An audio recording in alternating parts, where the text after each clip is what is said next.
یا رب صل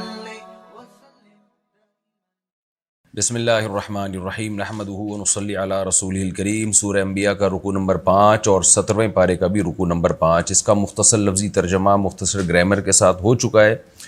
آج میں انشاءاللہ اس کی تفسیر شروع کروں گا۔ اعوذ باللہ من الشیطان الرجیم، بسم اللہ الرحمن الرحیم۔ وَلَقَدْ آتَيْنَا إِبْرَاهِيمَ رُشْدَهُ مِن قَبْلُ وَكُنَّا بِهِ عَالِمِينَ، البتہ تحقیق ہم نے ابراہیم کو پہلے ہی رشد دے دی، ہدایت دے دی، اور ہم ان کو جانتے تھے، یعنی ان کے حالات سے ہم واقف تھے اور یہ جانتے تھے کہ یہ رشد و ہدایت کے قابل ہیں۔ یہ سورہ انبیاء ہے، اس میں انبیاء کے واقعات مختصراً لیکن بہت سارے انبیاء کے واقعات کا تذکرہ ہوا، تو اب یہاں سے انبیاء کے واقعات کا تذکرہ شروع ہو رہا ہے۔ آپ کو معلوم ہے اس سے پہلے والے رکوع میں اللہ نے مختصراً حضرت موسیٰ علیہ السلام اور ہارون علیہ السلام کا تذکرہ کیا تھا، اب یہاں پر ابراہیم علیہ السلام کا تذکرہ ہو رہا ہے۔ اذ قال لأبیہ وقومہ، اس وقت کو یاد کرو جب ابراہیم نے اپنے والد اور اپنی قوم سے کہا، انا وجدنا ما هذه التماثیل التي انتم لها عاکفون، یہ کیسی تصویریں ہیں جن کے سامنے تم جھکے رہتے ہو۔ تمثال تصویر کو کہتے ہیں،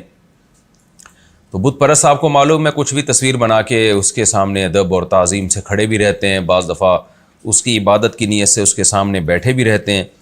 ابراہیم علیہ السلام کو تعجب ہوتا تھا یہ کس طرح کی حرکتیں تم کرتے ہو۔ قالوا وجدنا آباءنا، گمراہ لوگوں کے پاس ایک ہی جواب ہوتا ہے، وہی جواب ابراہیم علیہ السلام کی قوم نے دیا کہ ہم نے اپنے باپ دادا کو لہا عابدین، ان کی عبادت کرتے ہوئے پایا ہے۔ کوئی لاجک کی بات تو ہوتی نہیں مشرک کے پاس، بھائی ہمارے بڑے جو ہے وہ غلط نہیں ہو سکتے، ہم نے اپنے باپ دادا کو اسی طرح کرتے دیکھا ہے۔ ابراہیم علیہ السلام نے فرمایا، قال لقد کنتم، تحقیق تم بھی، وآباؤکم، اور تمہارے باپ دادا بھی، فی ضلال مبین، کھلی ہوئی گمراہی میں تھے۔ ضلال کا معنی گمراہی، کھلی ہوئی کا مطلب یہ کہ ایسی گمراہی نہیں ہے جس پہ ڈیبیٹ کر کے بحث کر کے اس کو صغرے کبرے میں لائیں دلائل کے اور ثابت کریں، یہ اتنی واضح گمراہی ہے جس کی کوئی لاجک بنتی نہیں ہے۔ جب ابراہیم علیہ السلام کی قوم نے دیکھا بھئی اتنے کانفیڈنس کے ساتھ آج تک کسی نے ہمارے بتوں پہ رد نہیں کیا، تو یہ ہماری ہی قوم میں پیدا ہونے والا ایک شخص جس کا والد بت فروش ہے، بت بناتا بھی ہے، بتوں کو بیچتا بھی ہے، وہ اتنے کانفیڈنٹلی اس طرح کیسے رد کر رہا ہے؟ تو انہیں تعجب ہوا کہ یہ کہیں مذاق تو نہیں کر رہے، اس لیے قرآن کہتا ہے قوم نے کہا، قالوا اجئتنا بالحق، اے ابراہیم کیا آپ سیریسلی یہ بات کر رہے ہیں؟ ام انت من اللاعبین، یا آپ ہمارے ساتھ مذاق کر رہے ہیں؟ تو ابراہیم علیہ السلام نے جواب میں فرمایا، قال بل ربکم رب السماوات والارض، بلکہ تمہارا رب، یعنی یہ رب نہیں ہے تمہارے، بلکہ تمہارا رب اصل میں وہ ہے جو آسمانوں کا اور زمین کا رب ہے، الذی فطرہن، جس نے ان آسمانوں اور زمین کو بنایا، جو کریٹر ہے، جو خالق ہے، بنانے والا ہے، عبادت کے لائق وہ ہے۔ وَأَنَا عَلَىٰ ذَلِكُمْ مِنَ الشَّاهِدِينَ، اور میں اس بات پر گواہ ہوں، یعنی میں گواہی کے طور پر یہ بات کہہ رہا ہوں۔ ظاہر ہے گواہی جب دیتا ہے تو سیریسلی دیتا ہے، مذاق نہیں کرتا۔ وہ گواہی ایک بہت ہی اہم چیز ہے، جب ہم کہتے ہیں نا بھائی آپ گواہی کا لفظ استعمال کریں، شہادت کا لفظ استعمال کریں، تو اس میں پھر مذاق نہیں ہوتا، کیونکہ الفاظ بہت سخت ہوتے ہیں۔ تو ابراہیم علیہ السلام نے بتا دیا کہ میں نہ صرف یہ کہ سیریس ہوں، بلکہ میں جو لفظ استعمال کر رہا ہوں شہادت کا اور گواہی کا، اس میں مذاق کا امکان ہی نہیں ہے۔ وَتَاللَّهِ لَأَكِيدَنَّ أَصْنَامَكُمْ، اور اللہ کی قسم میں تمہارے بتوں کی گت بناؤں گا، ان کے ساتھ بری تدبیر کروں گا۔ یہ ابراہیم علیہ السلام نے دل میں کہا، بعد ان تولوا مدبرین، بعد اس کے کہ تم یہاں پیٹ پھیر کے جاؤ گے، یعنی تم کہیں بھی جب جاؤ گے میں وہ وقت کا انتظار کر رہا ہوں۔ تو میں نے زبان سے تو ان بتوں کی نفی کر دی، بہت ہی کانفیڈنس کے ساتھ، اعتماد کے ساتھ، تاکہ تم سوچنے پر مجبور ہو، لیکن دل میں ابراہیم علیہ السلام نے سوچا میں ان بتوں کی گت بناؤں گا، ان کے ساتھ عملاً وہ کام کروں گا کہ ان کے دلوں سے بت پرستی کی محبت نکل جائے جب یہ کسی وقت جائیں گے۔ چلے گئے وہ، قرآن میں دوسری جگہ پر ہے، یہ مختلف جگہوں پر یہ واقعہ آیا ہے۔ بہرحال کسی کام سے وہ، جب ان کا کوئی میلے ٹھیلے کا دن تھا، گئے ابراہیم علیہ السلام نے ایک بہانہ کیا کہ میں بیمار ہوں۔ قرآن کہتا ہے فَجَعَلَهُمْ جُذَاذًا، ان بتوں کو لے کے توڑ پھوڑ شروع کر دی، إِلَّا كَبِيرًا لَهُمْ، جو سب سے بڑا بت تھا اسے کچھ نہیں کہا، اور اس کے کندھے میں کلہاڑا لٹکا دیا، جیسے اس نے یہ سارے کام کیے، لعلہم الیہ یرجعون، تاکہ لوگ، یا تو اس کا مطلب یہ ہو سکتا ہے کہ الیہ یرجعون، اس بڑے بت کی طرف لوٹیں، یعنی دیکھنے میں کہ یہ یہی کر سکتا ہے اور کون کر سکتا ہے۔ اور ایک مفہوم جو زیادہ اقرب الی العقل ہے، جو فہم کے زیادہ قریب ہے، وہ یہ کہ تاکہ لوگ ابراہیم علیہ السلام کی طرف لوٹیں، پوچھیں کہ بھئی بستی میں تو کوئی بھی نہیں تھا، آپ اکیلے تھے، تو یہ کس نے کیا ہے؟ تو جب میری طرف لوٹیں گے تو میں ان کو بتاؤں گا۔ وہی ہوا، وہ لوگ ابراہیم علیہ السلام کی طرف لوٹے، اور پہلے جب انہوں نے اپنے بتوں کا یہ حال دیکھا تو کہنے لگے من فعل ھذا بآلہتنا انہ لمن الظالمین، جس نے ہمارے بتوں کے ساتھ معبودوں، اچھا آلہہ معبود، اب بھی دیکھیں بت نہیں کہہ رہے بلکہ معبود، ہمارے خداؤں کے ساتھ جس نے یہ سب کچھ کیا ہے، انہ لمن الظالمین، یہ کس نے کیا ہے؟ بے شک وہ ظالمین میں سے۔ اب کسی نے دیکھا تو تھا نہیں، تو لوگ کہنے لگے سمعنا فتن یذکرہم، ہم نے ایک نوجوان کو سنا ہے جو ان کا تذکرہ کرتا ہے، جو اس طرح کی باتیں کرتا ہے، ان کا ذکر کرتا رہتا تھا کہ یہ کچھ نہیں کر سکتے، یقال لہ ابراہیم، جس نوجوان کو ابراہیم کہا جاتا ہے، تو یہ اسی کا کام معلوم ہوتا ہے۔ قالوا فاتوا به علی اعین الناس، لوگوں نے کہا اس کو تمام لوگوں کے سامنے لے کر آؤ، کیونکہ اگر اس نے کیا ہے تو وہ اپنے جرم کا اعتراف کرے گا اور پھر ہم اس کو مل کے سزا دیں گے۔ ظاہر ہے کسی کے سامنے اعتراف کرے، کسی کے سامنے اعتراف نہ کرے تو پھر ہم سزا دیں گے تو لوگوں کو اعتراض ہو سکتا ہے، قبائل کی جنگ چھڑ سکتی ہے، اس لیے سب کے سامنے اعتراف کرے، لعلہم یشہدون، تاکہ لوگ اپنی آنکھوں سے دیکھیں، مشاہدہ کریں۔ قالوا اانت فعلت ھذا بآلہتنا یا ابراہیم، وہ کہنے لگے کہ کیا تو نے کیا ہے یہ سب کچھ ہمارے معبودوں کے ساتھ اے ابراہیم؟ قال، ابراہیم علیہ السلام نے فرمایا بل فعلہ کبیرہم ھذا، نہیں میں نے نہیں کیا، یہ ان کے جو بڑا ہے نا، ھذا یہ والا جس کے کندھے میں کلاڑ لٹکایا ہوا تھا، اس کی طرف اشارہ کیا، کبیرہم ھذا، یہ جو بڑا ہے، فعلہ، اس نے کیا یہ سارا کام، فاسألوہم، ان سب سے پوچھو، ان کانوا ینطقون، اگر یہ بول سکتے ہیں، اگر یہ بول سکتے ہیں تو بتا دیں گے اس نے کیا ہے۔ ظاہر ہے یہ تو ایک طرح سے اعتراف تھا کہ میں نے کیا ہے، کیونکہ اگر حضرت ابراہیم نے نہ کیا ہوتا تو وہ کہتے میں نے نہیں کیا ہے نا، یہ تو نہیں کہتے کہ اس بڑے نے کیا ہے، تو ابراہیم علیہ السلام تو چاہ رہے تھے ان کو یہ بتانا۔ فرجعوا الی انفسہم، قرآن کہتا ہے ایک لمحے کے لیے سب اپنے دل کی طرف لوٹے، دل میں سوچنے لگے، فقالوا انکم انتم الظالمون، تم لوگ واقعی بڑے ظالم ہو، کیسی حماقت والے کام کر رہے ہو کہ یہ تو کر ہی نہیں سکتا، یعنی جو بڑا بت ہے یہ کیسے کرے گا، اور یہ نالائقوں نے اپنے آپ کو بچایا کیوں نہیں، تو تم ایسے لوگوں کی عبادت کر کے واقعی بڑے ظالم ہو۔ لیکن کیا ہوا، ثم نکسوا علی رؤوسہم، دوبارہ سر ان کا ندامت سے جھکا اور کہنے لگے لقد علمت ما ہؤلاء ینطقون، اے ابراہیم تجھے پتہ ہے یہ لوگ بول نہیں سکتے، تو ہمیں کیوں کہہ رہا ہے کہ یہ بڑے والے بت سے پوچھو، یہ بیچارہ کیا بتائے گا، تو چپ کھڑا ہوا ہے، جب سے ہم نے بنایا اس وقت سے چپ ہے یہ، اور یہ بھی ویسے ہی ہیں۔ تو حضرت ابراہیم کو موقع مل گیا، قال افتعبدون من دون اللہ ما لا ينفعکم شیئا ولا یضرکم، تو کیا تم اللہ کو چھوڑ کر ایسے معبودوں کی عبادت کرتے ہو جو نہ تمہیں فائدہ پہنچا سکتے ہیں، جو نہ تمہیں نقصان پہنچا سکتے ہیں،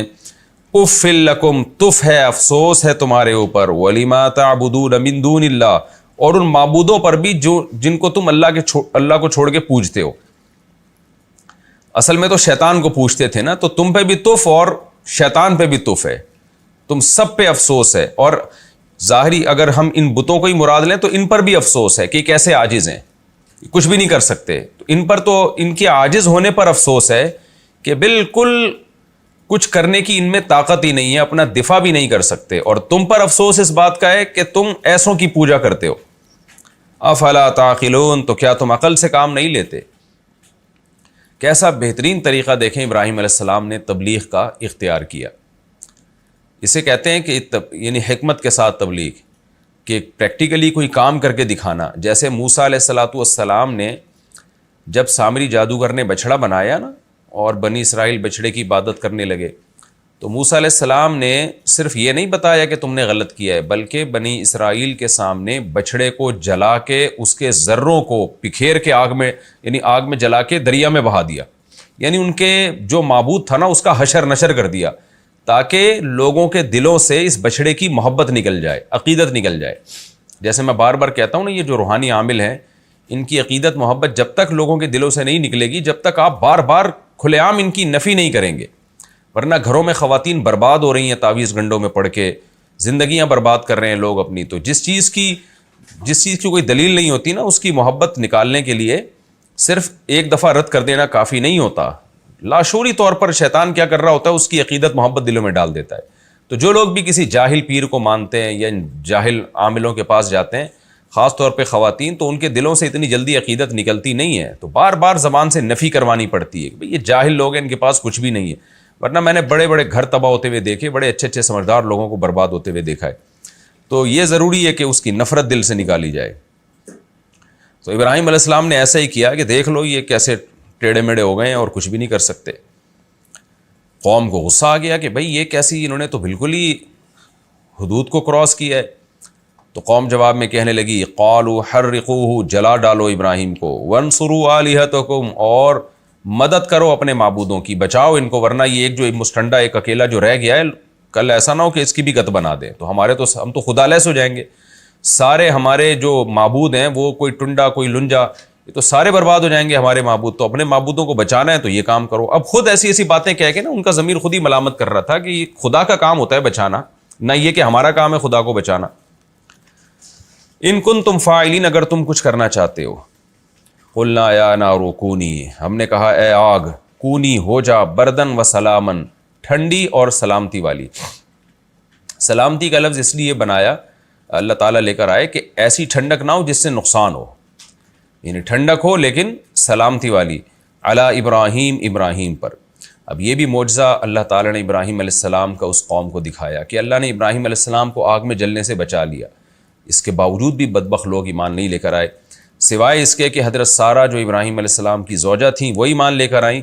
اور لوط علیہ السلام جو ابراہیم علیہ السلام کے بھانجے تھے وہ ایمان لے کر آئے۔ یہ دو افراد ایمان لائے ہیں، تو اللہ نے حضرت ابراہیم علیہ السلام کو حکم دیا کہ آپ ان دونوں کو لے کر ارض شام کی طرف ہجرت کر جائیں۔ تو حضرت ابراہیم علیہ السلام پھر وہاں سے ہجرت کر گئے۔ یہ جو علاقہ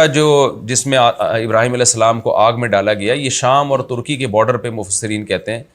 کہ شام اور ترکی کے بارڈر کے قریب ہے یہ علاقہ۔ تو وہاں سے پھر ابراہیم علیہ السلام شام کی طرف چلے گئے، بیت المقدس کی طرف چلے گئے۔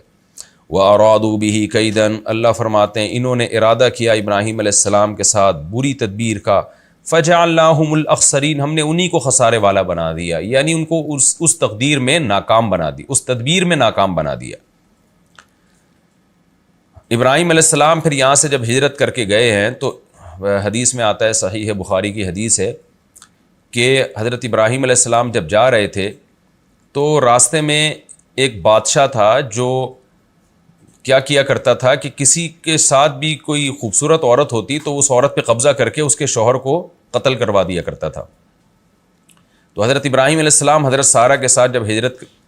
کرتے ہوئے جا رہے تھے تو بادشاہ کو کہیں مخبری ہوئی، لوگوں نے بتایا کہ ایک بہت خوبصورت عورت ہے یعنی ابراہیم علیہ السلام کے ساتھ۔ تو بادشاہ نے حضرت سارہ کو بلوایا، تو ابراہیم علیہ السلام اور حضرت سارہ کو بلوایا۔ حدیث میں آتا ہے کہ ابراہیم علیہ السلام سے پوچھا گیا کہ یہ کون ہے۔ حضرت ابراہیم نے پہلے حضرت سارہ کو بتا دیا تھا کہ میں تمہیں یوں کہوں گا کہ یہ میری بہن ہے۔ وجہ اس کی ہے کہ اس کو یہ بتا دیا جاتا نا شوہر ہے تو وہ فوراً قتل کر دیتا، کیونکہ بادشاہ کی عادت تھی کہ کوئی بھی خوبصورت عورت ہوتی تو سب سے پہلے پتہ چلاتا اس کا شوہر کون ہے اور اس کو قتل کر دیتا۔ تو ابراہیم علیہ السلام نے حضرت سارہ سے کہا کہ اس وقت روئے زمین پر میرے اور تمہارے سوا کوئی مسلمان نہیں ہے، یعنی اس وقت روئے زمین سے مراد یعنی حضرت لوط علیہ السلام تھے، لیکن وہ تو دور تھے۔ حضرت ابراہیم علیہ السلام نے پہلے سے سمجھا دیا کہ تم کہہ دینا کہ یہ میرے بھائی ہیں، مراد دینی بھائی، اسلامی رشتے کے لحاظ سے، یعنی دونوں توحید پرست ہیں، اس لحاظ سے بھائی ہیں اور اس لحاظ سے بہن ہیں، تاکہ جان بچ جائے۔ اور رہا مسئلہ کہ حضرت سارہ کی عزت پہ وہ ہاتھ نہ ڈالے، تو وہ اس کے لیے دوسرا انتظام کیا۔ ظاہر ہے بادشاہ تھا، طاقتور تھا، تو حضرت سارہ نے اس کو بد دعا دی، جس کی وجہ سے وہ حضرت سارہ کے قریب نہ آ سکا۔ تو بخاری کی حدیث ہے، نبی صلی اللہ علیہ وسلم نے فرمایا کہ جب ابراہیم علیہ السلام نے کہا نا یہ میری بہن ہے، حضرت سارہ نے بھی کہہ دیا میرے بھائی ہیں، تو وہ حضرت سارہ کے قریب جیسے ہی آنے کی کوشش کرتا اس پر اللہ کا عذاب آنے لگتا۔ اس نے پھر حضرت سارہ سے کہا تم میرے لیے اللہ سے دعا کرو میں تمہارے قریب نہیں آؤں گا کہ یہ عذاب مجھ سے دور ہو جائے۔ حضرت سارہ دعا کرتی اور جیسے ہی وہ ٹھیک ہوتا پھر آنے لگتا۔ 2-3 دفعہ جب یہ عمل ہوا تو اس کو اندازہ ہو گیا کہ یہ کوئی اللہ کی نیک ولی ہیں جس کی وجہ سے میں ان کے قریب نہیں آ پا رہا اور مجھے کہیں اللہ کا مجھ پر عذاب نہ آ جائے۔ اس نے حضرت سارہ کو یہ کہہ کے چھوڑا اپنے درباریوں سے، الفاظ اس نے بڑے سخت استعمال کیے کہ معاذ اللہ یہ کوئی شیطان ہے، شیطان سے مراد جن ہے، کہ میں اس کے قریب جانے کی کوشش کرتا ہوں اور مجھ پر کوئی عذاب آ جاتا ہے، کوئی اسی نے سے جادو کیا ہوا ہے یا جن ہے یہ۔ لیکن وہ حضرت سارہ سے بادشاہ متاثر ہوا اور اس نے یعنی اس کو اتنا تو اندازہ ہو گیا کہ یا تو یہ کوئی جن ہے یا کوئی ولی اللہ ہے کہ ان کی دعا فوراً قبول ہو رہی ہے، تو اس نے حضرت سارہ کو ایک باندی ہدیہ دی جن کو ہاجرہ کہا جاتا ہے۔ تو وہ باندی حضرت سارہ رضی اللہ تعالی عنہ حضرت ابراہیم علیہ السلام کے پاس لے کر آئیں۔ حضرت ابراہیم نماز میں مشغول تھے، حضرت ابراہیم نے پوچھا حضرت سارہ سے کیا ہوا، تو انہوں نے بتایا کہ اللہ نے مجھے بچایا، اور حدیث میں بڑی تفصیل ہے، میں پھر کبھی موقع ملا اس کی ڈیٹیل بتاؤں گا کہ حضرت سارہ نے کیسے اللہ سے گڑ گڑا کے دعا مانگی اس وقت کہ اے اللہ اس کو میری عزت کی حفاظت فرما اور اس ظالم بادشاہ سے۔ تو حضرت سارہ کی اللہ نے حفاظت فرمائی اور حضرت حاجرہ ان کو باندی کے طور پہ ملی، تو حضرت سارہ نے پھر وہ باندی یعنی حضرت حاجرہ حضرت ابراہیم علیہ السلام کو ہبہ کر دی، گفٹ کر دی۔ حضرت ابو ہریرہ رضی اللہ تعالی عنہ نے جب یہ حدیث سنائی تو آپ نے فرمایا کہ اے اہل عرب تم سب حاجرہ کی اولاد میں ہو، یعنی حضرت ابراہیم علیہ السلام کو حضرت سارہ نے حضرت حاجرہ دی تھی، اور یہ بادشاہ نے جو ظالم کافر بادشاہ تھا اس نے حاجرہ دی حضرت سارہ کو۔ تو پھر حضرت حاجرہ کو لے کے ابراہیم علیہ السلام چلے اور ان سے آپ کی اولاد ہوئی، اور اس میں محمد صلی اللہ علیہ وسلم پیدا ہوئے، اور عرب کے جو قریش تھے وہ حضرت حاجرہ ہی کی اولاد میں تھے۔ لیکن یہ اس میں سارے نہیں تھے کیونکہ اسماعیل علیہ السلام